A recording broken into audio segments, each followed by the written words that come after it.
Hello नमस्कार जय गौ माता।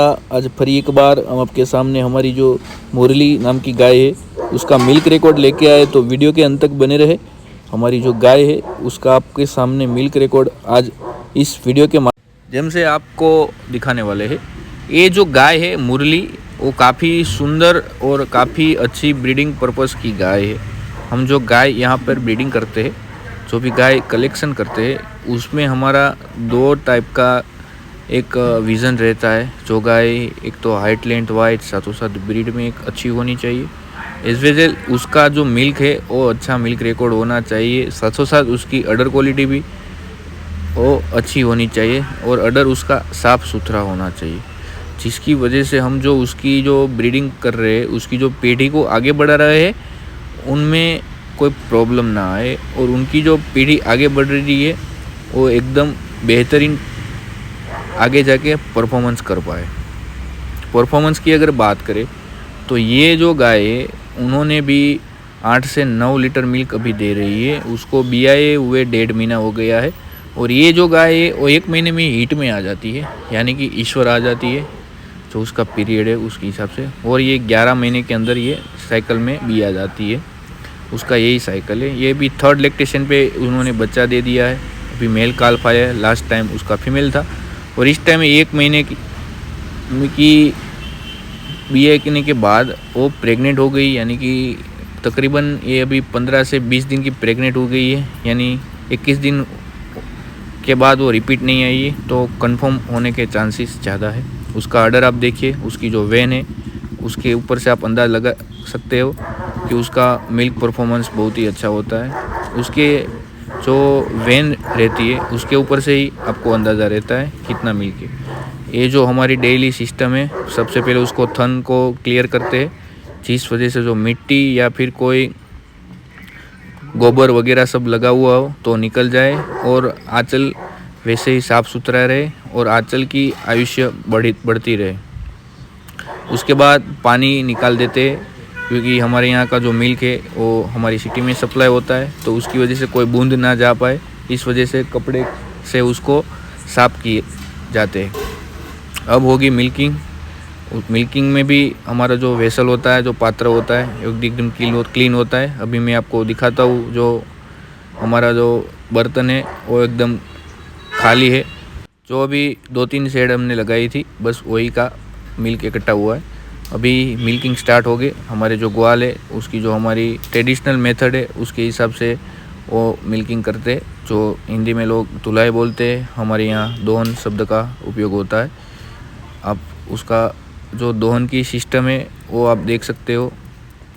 और अगर ये गाय की हम बात करें तो उन्होंने काफ़ी अच्छे मेल और फीमेल काल्फ को जन्म दिया है, और ऐसे ही मेल और फीमेल काल्फ को हम आगे ब्रीडिंग पर्पज़ के लिए यूज़ करें तो हमारी जो अभी की गिर ब्रीड की जो सिचुएशन है, जो काफ़ी बिगड़ती जा रही है, तो ऐसे जो गिर बुल है या फिर उसकी जो फीमेल काल्फ है उसकी ब्रीडिंग को हम आगे बढ़ाए, उसकी जो पेटी को हम आगे बढ़ाए, तो हमारे पास जो कलेक्शन होता है गिर गौ का, जो गौधन होता है, वो हम सुधार पाते हैं।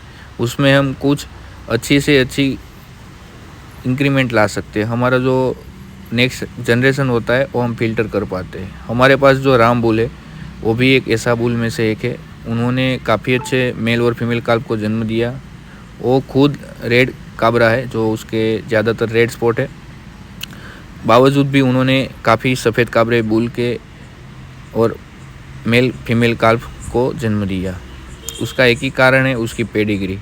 और यहाँ पर पेडिग्री बहुत ही अच्छा रोल प्ले करती है, क्योंकि पेडिग्री की हिसाब से और ब्लड लाइन के हिसाब से हम एक अंदाज़ा लगा सकते हो कि आने वाली पीढ़ी कैसी हो सकती है। साथों साथ उसमें कैसा कॉम्बिनेशन हम कर सकते हैं उसका भी हम अंदाज़ा लगा सकते हैं। और मेन उसका जो मेन पॉइंट है, और वही मेन इम्पोर्टेंट पॉइंट हम गिने तो उसकी जो बॉडी की स्ट्रक्चर है वो एकदम फिट एंड जो लंबे टाइम तक वो मेंटेन रह पाती। हमारे पास एक बगली करके गाय है, वो 12 टाइम उसने बच्चा दे दिया। उसमें काफ़ी टाइम वो रिपीट भी हुई थी बीच में, यानी कि उसकी 17 से 18 साल की एज होने के बावजूद भी आज लोग उसे 4 या 5 के बच्चे देने की कैपेसिटी हुई है ऐसा मान सकते हैं, क्योंकि उसकी जो स्ट्रक्चर है बॉडी की, उसका जो बॉडी का बंधारण है, वो उसके ऊपर से अंदाज़ा नहीं लगा सकते कि उतने बच्चे दिए होगी।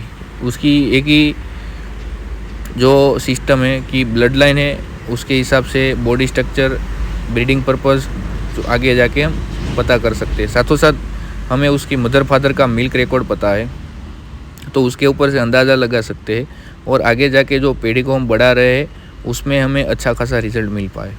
जो हम वेट करते हैं 3 से 4 साल का जो बछड़ी को दूध में लाने का टाइम होता है, उसका वेट करने के बाद अगर हमको रिज़ल्ट ना मिले तो हमें वो ब्रीडिंग की जो हमने टाइम बिगाड़ा है वो हमारा फैल जाता है और काफ़ी गौशाला उसी वजह से बंद हो रही है। पर हमें ये सब ध्यान रखते हुए ब्रीड करना चाहिए। हमारी गौशाला 8 साल से हम चला रहे, उनमें हमारी बछड़ियाँ काफ़ी अच्छा परफॉर्म करने लगी है। हमारे पास जो हमारी ब्रीड की हुई बछड़ी अभी मिल्क पे आ गई, किसी बछड़ी में 7 के नीचे मिल्क नहीं आया है और उन्होंने अच्छे से अच्छी ब्रीड डेवलप की है, रिज़ल्ट भी दिए है। जो खुद है उससे अच्छी फिल्टर होके बछड़ी या बछड़ा आया है, उसका एक ही कारण है, हमने ऐसा बूल डाला है।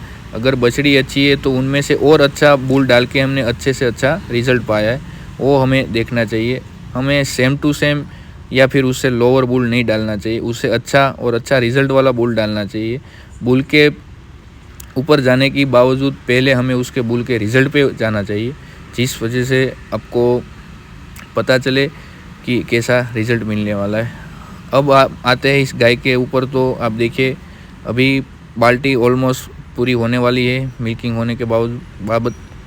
हम उसका चारों चार थन आपको दिखाया मिल्किंग करते करते डे बाय डे, और उसका जो फीडिंग का रहता है, हम एक थन उसको उसकी बछड़े या बछड़ी को पिलाते हैं। वो भी 2 दिन में कभी रिपीट नहीं होता, यानी कि एक दिन पहले दिन पे अगला और उसके बगल वाला, बाद में दूसरे दिन पिछले अगल बगल वाला हम उसको ट्राई करते हैं, जिस वजह से उसका जो अडर का शेप है और अडर की जो थन है उसकी जो साइज़ है वो छोटी बड़ी ना रह पाए। अभी आप देखिए ऑलमोस्ट ये बाल्टी पूरी होगी। ये बाल्टी 10 लीटर की है, पर उसमें फोग की वजह से 7 से 8 लीटर उसमें रहता है। अभी हम स्केलिंग करें तो उसका 7-8 लीटर मिल्क हमें मिलता है, और अभी ये ऑलमोस्ट पूरी हो गई है। तो हम उसको हमारे जो वेसल होता है दूसरा, उसमें हम ले जाते हैं, ट्रांसफ़र कर देते हैं और वापस उसको मिल्किंग में लाते हैं। तो ये हम ऑलमोस्ट ऐसा गिने 8 लीटर के आसपास, और आगे हम आपको वापस भी दिखाएंगे। ये बाल्टी में आपके वीडियो के माध्यम से दिखाता हूँ कि अभी हमने एक बाल्टी में से दूसरी बाल्टी में हमने ट्रांसफ़र कर दिया, और वापस हम उसका मिल्किंग करवा रहे हैं, क्योंकि अभी भी उसमें मिल्क रहता है, क्योंकि मिल्क वाली गाय है। और हम उसको उसका जो मिल्क परफॉर्मेंस है वो आपको दिखाते हैं। देखिए ये दूसरी बाल्टी उसकी स्टार्ट हो गई है, हमें लगता है उसमें 1 लीटर के आसपास रहेगा। तो बस अभी उसका जो मिल्किंग है वो ख़त्म ऑलमोस्ट होने ही वाला है, तो आपको पता चल जाएगा कि 1 लीटर उसमें कितना गिरा है। क्योंकि अभी बहुत मिल्किंग नहीं होगा तो उसमें ज़्यादा वो फोग भी नहीं होगा। उसका जो फीड होते हैं, ज़्यादा मिल्किंग की वजह से वो स्पीड में मिल्किंग करते हैं, उस वजह से ज़्यादा फोग रहते हैं, और लोग उसकी वजह से ही धोखा खा रहे हैं। क्योंकि पूरी बाल्टी तो भर जाती है, पर उसमें स्केलिंग करो तो 1.5 से 2 लीटर का डिफरेंट रहता है उसकी जो फोग है ऊपर के, इस वजह से। वैसे बाल्टी भी 10 लीटर की है, और उसमें हम स्केलिंग करेंगे तो 7.5 से 8 लीटर मिल्क हमें मिलेगा। और अभी आप देखिए इसमें ऑलमोस्ट 1 लीटर मिल्क आपको मिलेगा। ये हमने अभी बछड़े को फीडिंग में छोड़ देंगे। ऑलमोस्ट ये 1 लीटर मिल्किंग है, तो टोटल 8 से 9 लीटर की अभी कैपेसिटी है। जब बी आती है तब 10 लीटर। Thank you. जय गौ माता।